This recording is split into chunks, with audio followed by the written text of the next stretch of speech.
We launched Open Graph at F8, which was September of last year, and we've seen just huge traction with partners across the board, whether we're talking about music partners like Deezer or Spotify, video partners, news partners, and then guys who are doing really interesting work around lifestyle, right? So Nike, for example, has a great application, as well as food spotting. And what this is about is really moving beyond the like, right? So Amina liked an article, or Amina, liked a song or an artist. It's really about being able to express more fully what it is that I'm doing and what I'm interested in, and doing that through partners and having that published back to Facebook on the newsfeed. And we've seen folks do very, very well with that. So the power of social discovery is changing in a way for content creators through this process. Explain how it works, and also explain a little bit how users can control the process as they like.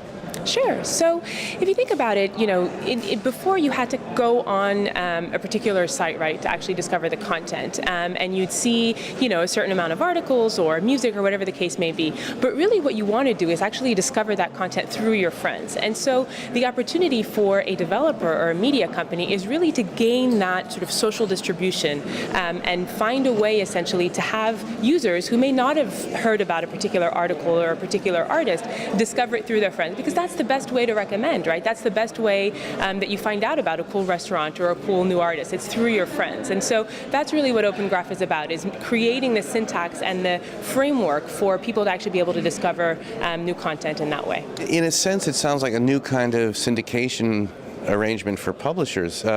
If you could just zero in a little bit on the newspaper publishers in the UK and how they're using it and some results. Sure. So if you think about The Guardian, for example, The Guardian has done extremely well with this. They've created an application that sits inside of Facebook.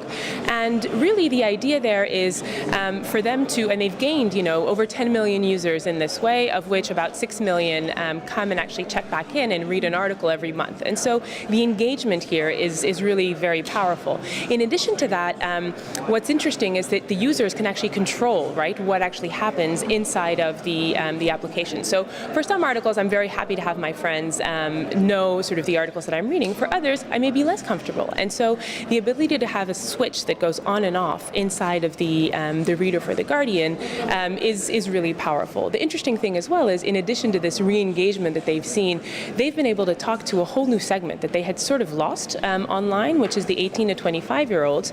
And these guys are now going in and actually discovering these interesting new articles through their friends, and doing that in a way that's really sort of exciting for The Guardian, because this is a segment that they're recapturing in a way. And one last question, video discovery, how does that working, and do video producers put their videos on their Facebook pages or on their site? And just give us an overview on some video discovery through Open Graph.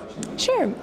Again, I think, when you talk about Timeline, which is right the new profile page for Facebook, and the way in which you want to sort of talk about what matters to you, video is a really important part of that, whether we're talking about short form video, so videos that you might discover on a site like Izlesene, which is a Turkish site, or Dailymotion.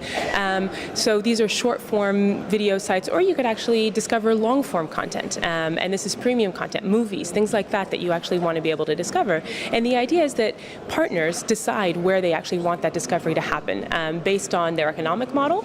So they might choose to actually sort of send the user back to their site to consume it, because that's where they monetize, or they could decide to actually have extracts or pictures or pieces of the content actually shown on Facebook, and that's entirely up to the user. And what's the cost to the publishers?